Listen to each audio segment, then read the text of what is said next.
Saudara-saudara, oleh karena itu pada hari ini akan saya sampaikan update data.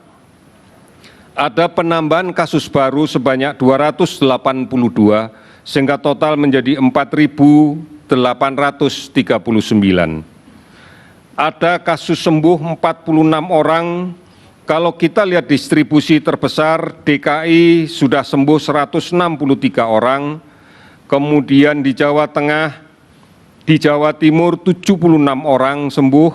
Kemudian di Jawa Barat ada 23 pasien sembuh, kemudian Sulawesi Selatan 33 pasien sembuh, demikian juga di beberapa provinsi yang lain. Angka kematian bertambah dengan 60 orang pada hari ini sehingga totalnya menjadi 459. Saudara-saudara, yang seperti yang kita ketahui bersama, ini gambaran bahwa penularan di luar masih terjadi. Penularan di tengah-tengah masyarakat masih terjadi.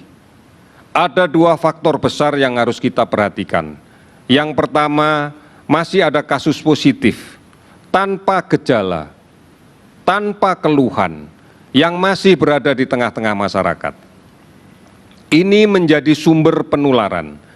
Kemudian yang kedua, masih adanya masyarakat yang rentan untuk tertular karena tidak mematuhi untuk disiplin tetap berada di rumah, tidak mematuhi menjaga jarak di dalam komunikasi dengan orang lain secara fisik, kemudian tidak menggunakan masker.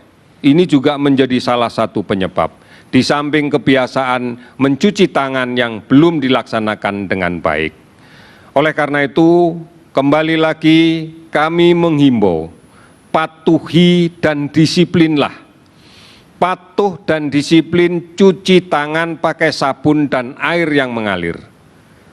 Kita ingatkan semua keluarga kita ingatkan orang-orang yang kita kenal dengan baik, agar rutin melakukan kebiasaan mencuci tangan.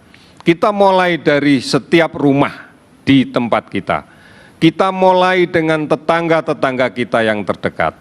Kita mulai di tingkat RT, RW, dan seterusnya. Insya Allah dengan cara ini maka gerakan mencuci tangan akan menjadi budaya yang baik untuk kita. Kemudian patuh dan disiplin pakai masker. Masker kain bisa dibuat sendiri, bisa dilakukan dengan memberdayakan usaha kecil, usaha rumah tangga.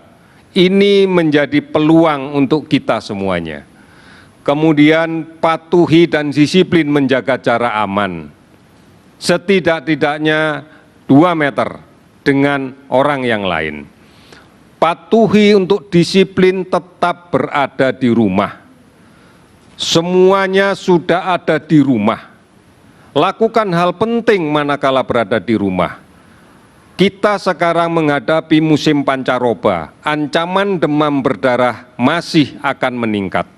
Oleh karena itu, berada di rumah dan berantas sarang nyamuk. Bersihkan rumah kita. Jangan sampai ada sarang nyamuk yang berada di sekitar rumah kita. Ini kegiatan yang bisa kita lakukan selama berada di rumah. Oleh karena itu, tidak bepergian adalah kebijakan yang paling bagus untuk tetap berada di rumah. Tidak bepergian kemanapun, baik ke rumah saudara, apalagi ke desa. Karena kita tahu saudara-saudara kita, orang tua kita di desa adalah kelompok-kelompok yang rentan, yang apabila terinfeksi penyakit ini akan mengalami perburukan yang cepat dan kemudian akan berakibat fatal. Sekali lagi, mari kita lawan COVID dengan meningkatkan imunitas kita. Makanlah yang bergizi, sabar, tenang, istirahat yang cukup dan teratur, tidak panik, dan munculkan perasaan yang gembira. Jaga jarak, pakai masker, jangan sentuh mata, hidung, mulut sebelum mencuci tangan menggunakan sabun dan air yang mengalir sampai bersih. Mari bergotong royong dan bersatu. Lawan COVID dari pusat sampai ke desa, sampai ke RT RW, sampai ke rumah tangga kita. gugus tugas sudah bekerja 1 bulan demi memastikan kita untuk bisa secara bersinergi, bahu-membahu, sistematis memenangkan peperangan kita melawan COVID-19 bersama-sama seluruh kekuatan bangsa kita. Yakinlah Tuhan Yang Maha Kuasa pasti akan melindungi kita dan pasti kita bisa mengatasinya. Terima kasih, selamat sore.